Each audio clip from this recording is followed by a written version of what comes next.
بالله من الشيطان الرجيم بسم الله الرحمن الرحيم مرج البحرين يلتقيان بينهما برزخ لا يبغيان صدق الله العلي العظيم وصدق رسوله النبي الأمين الكريم ونحن على ذلك لمن الشاهدين والشاكرين والحمد لله رب العالمين۔ جن جن حضرات کو درود پاک یاد ہے بآواز بلند روشنی پڑھنا ہے اللہم صلی علی سیدنا شفیعنا حبیبنا مولانا محمد بارک وسلم صلاۃ و سلام علیک یا رسول اللہ صلی اللہ تعالی علیہ وبارک وسلم۔ نبی اور آل نبی پر بآواز بلند اللہم صلی علی سیدنا شفیعنا حبیبنا مولانا محمد بارک وسلم صلاۃ و سلام علیک یا رسول اللہ صلی اللہ تعالی علیہ وبارک وسلم۔ امام حسن اور امام حسین رضی اللہ تعالی عنہما کا ذکر کرنے سے پہلے ان کے والدین کریمین کا ذکر کرنا ضروری ہے۔ اس لیے ماں باپ کا ذکر سن کر کے پہلے آپ یہ سمجھیں اور جانیں کہ امام حسن اور امام حسین رضی اللہ تعالی عنہما کے ماں باپ کا مقام کیا ہے، ان کی شان کیا ہے، ان کی عظمت کیا ہے۔ کیونکہ آپ نے دیکھا ہوگا کبھی کبھی لوگ اپنا تعارف کراتے ہوئے یہ بول جاتے ہیں آپ کو نہیں معلوم میں کون ہوں، میں فلاں کا بیٹا ہوں، میں فلاں کا بیٹا ہوں۔ اور کبھی کبھی کوئی اپنا تعارف کراتے ہوئے یہ بھی کہتا ہے آپ مجھ کو نہیں جانتے، میں فلاں کا پوتا ہوں۔ اور میں نے تو یہاں تک لوگوں کو دیکھا ہے کہ اگر کسی کی بیوی کسی سرکاری عہدے پر فائز ہو تو اس کا ہسبینڈ، اس کا شوہر کہتا ہے تم کو نہیں معلوم میں فلاں کا شوہر ہوں۔ اگر کسی ادھیکاری کا بیٹا کسی کو مل جاتا ہے تو کہتا تم کو نہیں معلوم میں فلاں صاحب کا بیٹا ہوں۔ تو اپنا تعارف کرانے میں لوگ باپ کا حوالہ دیتے، دادا کا حوالہ دیتے۔ مدینہ شریف کی سرزمین پر ایک شخص کی ملاقات ایک دوسرے شخص سے ہوئی تو دوسرے شخص نے اپنا تعارف کراتے ہوئے کہا کہ آپ کو نہیں معلوم میں کون ہوں؟ سامنے والے نے کہا آپ کون ہیں؟ تو اس نے کہا میں حاتم طائی کا پوتا ہوں، میں حاتم طائی کا پوتا ہوں۔ تو سامنے والے نے کہا حاتم طائی میں کیا کمال تھا؟ تو اس نے کہا آپ کو نہیں معلوم حاتم طائی کی سخاوت کے چرچے دور دور تک تھے اور میں اسی حاتم طائی کا پوتا ہوں۔ تو سامنے والے نے کہا حاتم طائی کا پوتا ہے تو بتانا کیا چاہتا ہے؟ بتانا یہ چاہتا ہوں کہ میرا دادا اتنا بڑا سخی تھا کہ میرے دادا کی سخاوت پورے علاقے میں مشہور تھی۔ سامنے والے شخص نے پوچھا تیرا دادا سخاوت کیسے کرتا تھا؟ تو حاتم طائی کے پوتے نے کہا میرے دادا کی ایک بہت بڑی حویلی تھی، میرے دادا کا ایک بہت بڑا محل تھا اور میرے دادا کے دروازے پر مانگنے والا جب بھی آ کر مانگتا تھا تو میرا دادا اسے دے دیا کرتا تھا۔ تو سامنے والے شخص نے کہا یہ کون سا کمال ہے؟ آج بھی بہت سارے مانگتے اگر کسی کے دروازے پر آتے ہیں تو دروازے سے خالی ہاتھ نہیں جاتے، کچھ نہ کچھ لے کے جاتے ہیں۔ تو حاتم طائی کے پوتے نے کہا میرے دادا کا جو محل تھا کمال یہ تھا کہ میرے دادا کے مکان میں اس محل میں 10 دروازے تھے اور پہلے دروازے پر اگر سائل، بھکاری، مانگنے والا، حاجت مند، ضرورت مند آ کر کے دامن پھیلا دیتا تو میرا دادا اس کے دامن میں بھی ڈال دیتا تھا۔ کہا آگے؟ سامنے والے نے کہا اس کے بعد یہ ہے کہ میرے دادا کے دوسرے دروازے پر وہی مانگنے والا اگر فوراً چلا جاتا تو میرا دادا واپس نہیں کرتا تھا، ورنہ ایک دروازے پر ایک بھکاری 1 گھنٹے کے بعد دوبارہ مانگنے آ جائے تو مکان مالک ناراض ہو جاتا ہے۔ ابھی دیا تھا پھر آ گئے۔ حاتم تائی کے پوتے نے کہا کہ میرے دادا کے دوسرے دروازے پر وہی مانگنے والا اگر آ جاتا تو میرا دادا جھڑکتا نہیں تھا، بھگاتا نہیں تھا، بلکہ میرا دادا دوسرے دروازے پر بھی اسے دے دیا کرتا تھا۔ وہی مانگنے والا اگر تیسرے دروازے پر آتا تھا، کچھ مانگتا تھا تو میرا دادا اسے پھر دے دیتا تھا۔ وہی مانگنے والا چوتھے دروازے پر آتا تھا تو میرا دادا کچھ نہ کچھ دے دیتا تھا۔ وہی منگتا باری باری 10 دروازے پر آتا تھا تو میرا دادا واپس نہیں کرتا تھا، 10 دروازے پر کچھ نہ کچھ دے دیتا تھا۔ تو اس سامنے والے شخص نے کہا آپ سنو، میرا بھی ایک نانا تھا، میرا بھی ایک نانا تھا، اور تیرے دادا کے دروازے پر باری باری 10 دروازے پر مانگنے والے کا یہ سوال بتا رہا ہے کہ پہلے دروازے پر جب مانگتا تھا حاجت پوری نہ ہوتی تھی، جبھی تو دوسرے دروازے پر آتا تھا، دوسرے دروازے پر مانگنے کے بعد جب حاجت پوری نہ ہوتی تھی جبھی تو تیسرے دروازے پر آتا تھا۔ حاتم تائی کے پوتے سے اس سید زادے نے کہا تیرے دادا کے دروازے پر باری باری 10 دروازے سے سائل مانگ لیتا تھا، پھر بھی اسی آرزو باقی رہ جاتی تھی، لیکن میرا جو نانا تھا میرے نانا کے دروازے پر ایک مرتبہ اگر کوئی مانگ لیتا تھا تو زندگی میں دوبارہ مانگنے کی ضرورت نہیں پڑتی۔ سبحان اللہ، سبحان اللہ، بے شک ایک مرتبہ اگر مانگ لیتا تھا تو پوری زندگی میں دوبارہ مانگنے کی ضرورت نہیں پڑتی تھی۔ اور نبی کا در وہ در ہے، قطرہ آئے تو سمندر بن جائے، ذرہ آئے تو تارا بن جائے، کالا آئے تو رش کے کمر بن جائے، گنہگار آئے تو جنت کا حقدار بن جائے۔ امام اہل سنت سیدی سرکار والا حضرت ارشاد فرماتے ہیں میرے کریم سے گر کسی نے مانگا، میرے کریم سے گر قطرہ کسی نے مانگا، دریا بہا دیے ہیں، دربے بہا دیے ہیں، دریا بہا دیے ہیں، دربے بہا دیے ہیں۔ مولائے کائنات حضرت علی کرم اللہ وجہ الکریم یہ والد ہیں امام حسن اور امام حسین رضی اللہ تعالیٰ عنہما کے۔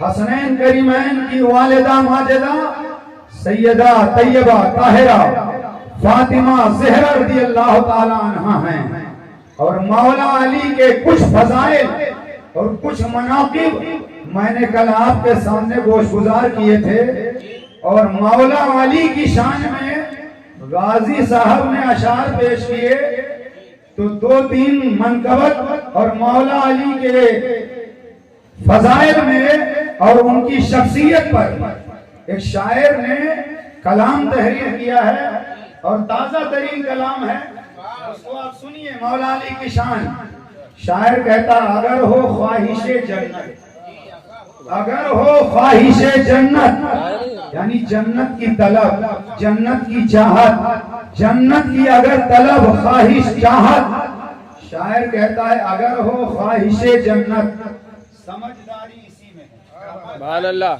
اگر ہو خواہش جنت سمجھداری اسی میں ہے، علی سے کیجئے الفت، سبحان اللہ، علی سے کیجئے الفت سمجھداری اسی میں ہے، علی کی نسبتیں دونوں جہاں میں کام آئیں گی، سبحان اللہ، علی کی نسبتیں دونوں جہاں میں کام آئیں گی، علی کی نسبت دنیا میں بھی کام آئے گی، علی کی نسبت آخرت میں بھی کام آئے گی، علی کی نسبتیں دونوں جہاں میں کام آئیں گی، علی سے جوڑ دو نسبت اسی میں ہے، سبحان اللہ، علی سے جوڑ دو نسبت سمجھداری اسی میں ہے، اور تجھے نفرت علی کی نار میں لے جائے گی۔ نفرت کہتے ہیں عداوت، منکر انکار کرنے والا، تجھے نفرت علی کی نار میں لے جائے گی منکر، علی سے مت کرو نفرت، اسی میں ہے بے شک سبحان علی سے مت کرو نفرت، سمجھداری اسی میں ہے۔ اور جو کہتے ہیں علی کا ذکر کرنا رافضیت ہے، جو کہتے ہیں علی کا ذکر کرنا رافضیت ہے، انہی پر بھیجیے لعنت۔ سمجھداری اسی میں ہے بے شک سبحان کہتے ہیں علی کا ذکر کرنا رافضیت ہے، اسی پر بھیجیے لعنت۔ سمجھداری اسی میں ہے، اسی پر بھیجیے لعنت، سمجھداری اسی میں ہے۔ اور یہ میرا مشورہ ہے، یہ میرا مشورہ ہے، ذکر حیدر جس کو کھلتا ہے، یہ میرا مشورہ ہے، ذکر حیدر جس کو چبھتا ہے، اگر کھلتا نہیں سمجھ رہے تو چبھتا ہے، یہ میرا مشورہ ہے، ذکر حیدر جس کو چبھتا ہے، نہ ایسوں کی کرو سنگت۔ سمجھداری اسی میں ہے، یہ میرا مشورہ ہے، ذکر حیدر جس کو چبھتا ہے، نہ ایسوں کی کرو سنگت، سمجھداری اسی میں ہے۔ اور بدل کر میں یوں اگر کہہ دوں تو غلط نہ ہوگا، یہ میرا مشورہ ہے، ذکر حیدر جس کو چبھتا ہے، نہ ایسوں کی کرو دعوت، سمجھداری اسی میں ہے، کیا بات ہے، نہ ایسوں کی کرو دعوت، سمجھداری اسی میں ہے۔ جس سے علی کو بغض ہو، جس سے علی کو عداوت ہو، اس کو بٹھانا بند کرو پاس، اس کو نذرانہ دینا بند کرو، اس کو گھر میں بلانا بند کرو، اس کو دعوت دینا بند کرو، اس لیے کہ وہ میلائی ہے، مولائی نہیں ہے۔ الحمدللہ سچے مولائی ہم ہیں، بے شک سبحان اللہ، ہم سچے مولائی ہیں، اور ہم شیخین پر مولا علی کو فضیلت نہیں دیتے، بے شک ہم شیخین پر مولا علی کو فضیلت نہیں دیتے، ہم پہلا نمبر ابو بکر کا، بے شک سبحان اللہ، ہمارا عقیدہ یہ ہے کہ پہلا نمبر انبیاء و مرسلین کے بعد ابو بکر کا ہے، دوسرا نمبر فاروق اعظم کا ہے، تیسرا نمبر عثمان غنی کا ہے، چوتھا نمبر مولا علی کا ہے۔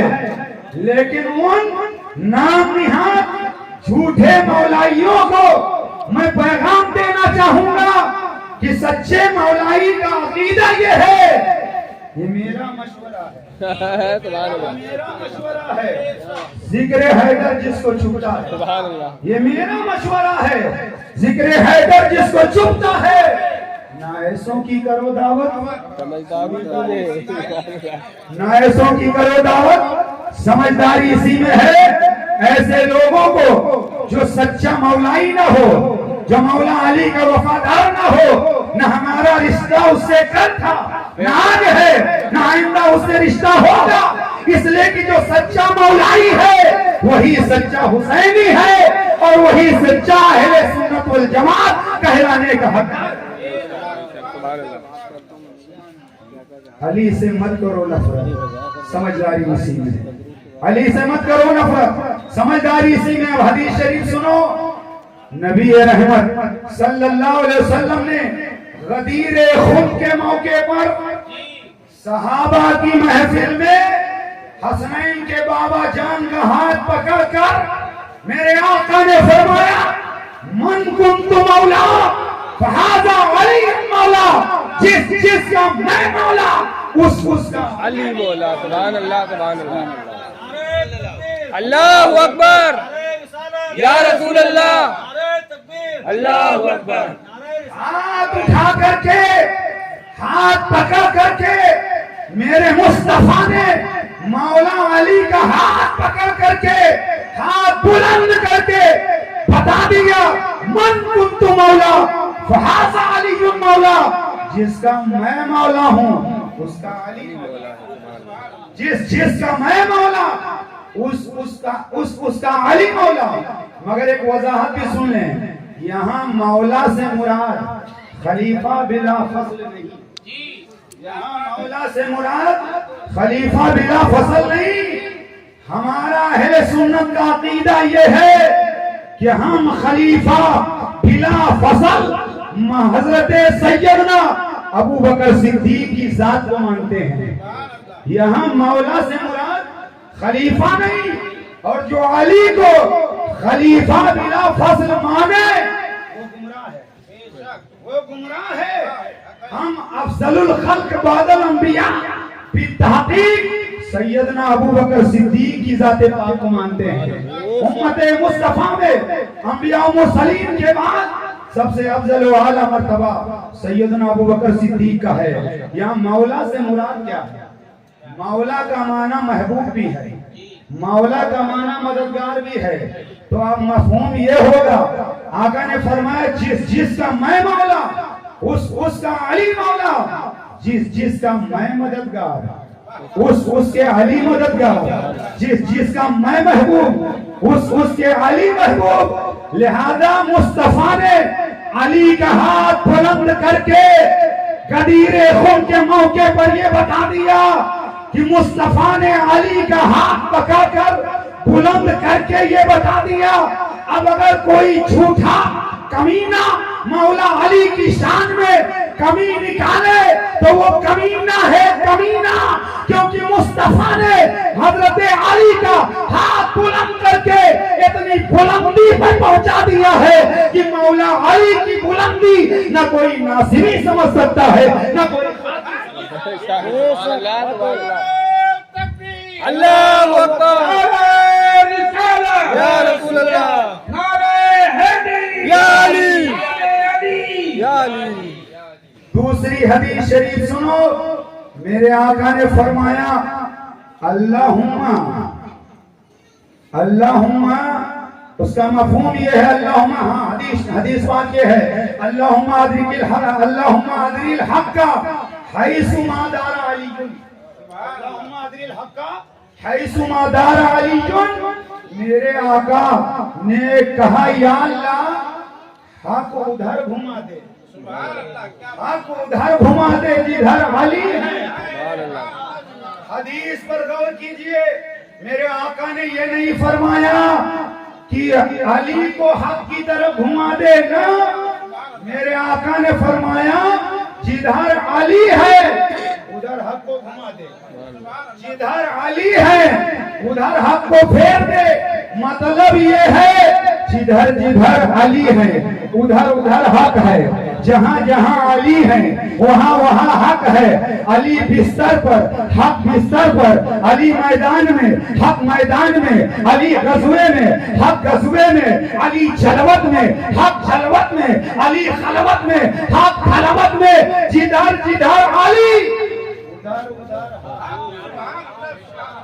جدھر علی ادھر حق، جہاں جہاں علی وہاں حق، جہاں جہاں علی وہاں حق. اب ایک تیسری حدیث شریف سنیں، مصطفیٰ فرماتے ہیں کہ میرے آقا نے فرمایا علی مع القرآن والقرآن مع علی.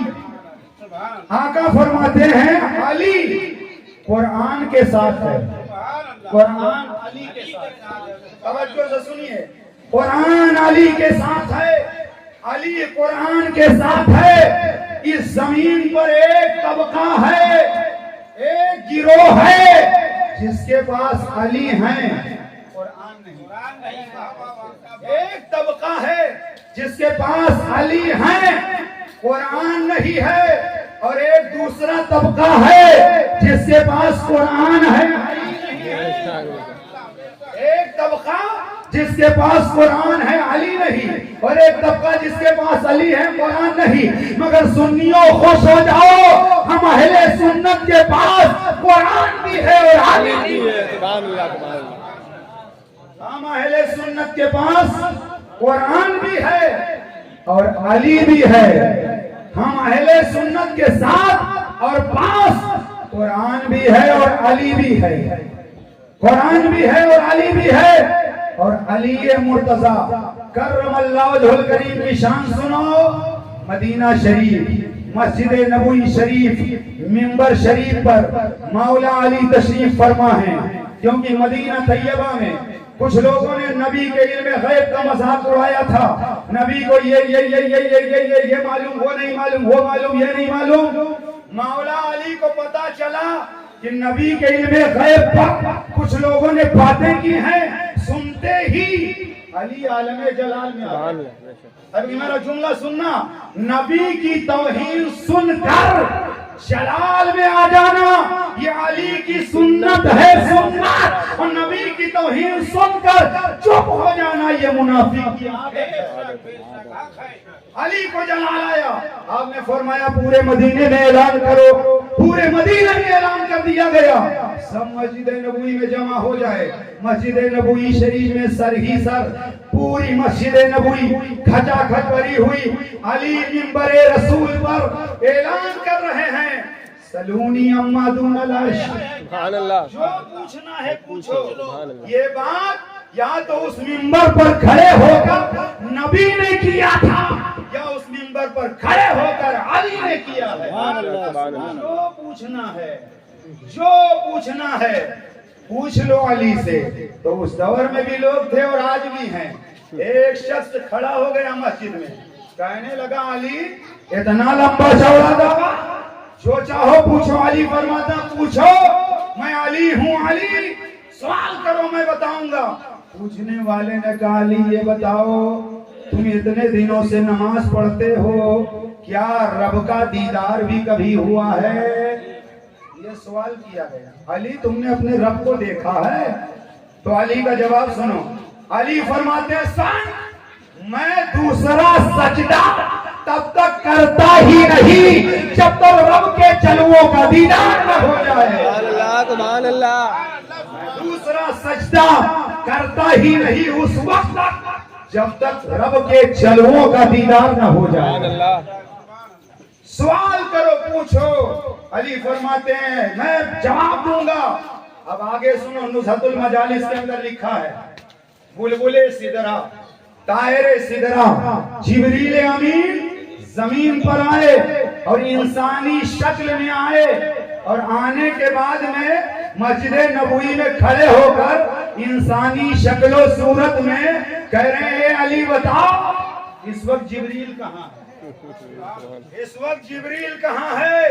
اب میرے علی، تمہارے علی، سنیوں کے علی، حسنین کے بابا علی، فاطمہ زہرا کے شوہر علی، آپ نے نظر اٹھائی تو عرش اعظم تک دیکھ لیا، نظر جھکائی تو تحت الثری تک دیکھ لیا، نظر گھمائی تو مشرق، ادھر گھمائی تو مغرب، شمال و جنوب۔ مولا علی فرماتے ہیں اس وقت جبریل نہ تو ساتوں آسمان میں ہے، اس وقت جبریل نہ تو ساتوں زمین میں ہے، جبریل نہ تو مشرق میں، نہ تو مغرب میں، نہ تو شمال میں، نہ تو جنوب میں۔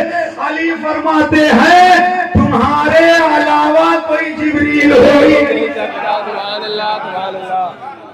تمہارے علاوہ کوئی جبریل ہو ہی نہیں سکتا۔ پوچھنے والوں نے کہا علی کہاں سے پڑھے ہو؟ علی یہ علم آیا کہاں سے؟ یہ علم آیا کہاں سے؟ تو سنو، علی پاک نے جواب دیا امام الانبیاء کا جو وصال ہو گیا، میں ان کو غسل دے رہا تھا تو رسول اللہ کی پلکوں پر چند قطرہ پانی ٹھہر گیا تھا، محبت سے چوس چوس کر میں نے پی لیا تو میرے سینے میں علم کا سمندر موجے مارنے، میرے سینے میں علم کا سمندر موجے مارنے لگا۔ جب نبی کے پلکوں پر ٹھہرے ہوئے قطرے علی چوس لیں تو علی کا یہ علم پاک، اور جس نبی کی وہ مقدس پلکیں ہوں اس رسول پاک کا عالم کیا ہوگا۔ اور ایک یہاں پر نقطہ یہ عرض کر دوں کہ جب سنی علماء کہتے ہیں نبی بشر بھی ہیں نور بھی ہیں، تو لوگ کہتے ہیں جو نور ہوگا وہ بشر نہیں، جو بشر ہوگا وہ نور نہیں۔ جبریل تو نور ہے نا، جبریل تو نور ہے نا، نوری فرشتے ہیں۔ ارے جب جبریل اپنا لباس تبدیل کر کے جب جبریل اپنا لباس تبدیل کر کے نوری ہو کر کے بشری صورت میں آ سکتے ہیں تو میرا نبی نوری ہو کر کے بشری شکل میں آ جائے تو کون سی تعجب کی بات ہے؟ کہنا پڑے گا تم بھی بشر ہم بھی بشر، نبی بھی بشر، مگر نبی خیر البشر ہے، نبی افضل البشر ہے، نبی اکمل البشر ہے۔ اور میرے امام نے جو کہا وہی کہنا پڑے گا، اللہ کی سرتاب قدم شان ہے یہ، انسان ہی انسان، وہ انسان ہی ہے۔ قرآن تو بتاتا ہے، قرآن تو ایمان بتاتا ہے انہیں، اور ایمان یہ کہتا ہے میری جان ہے یہ، سبحان اللہ سبحان اللہ۔ نوری ہو کر کے بشری صورت میں آ سکتے ہیں تو میرے نبی اگر آ جائیں تو کوئی تعجب کی بات نہیں ہے۔ وہی مولا علی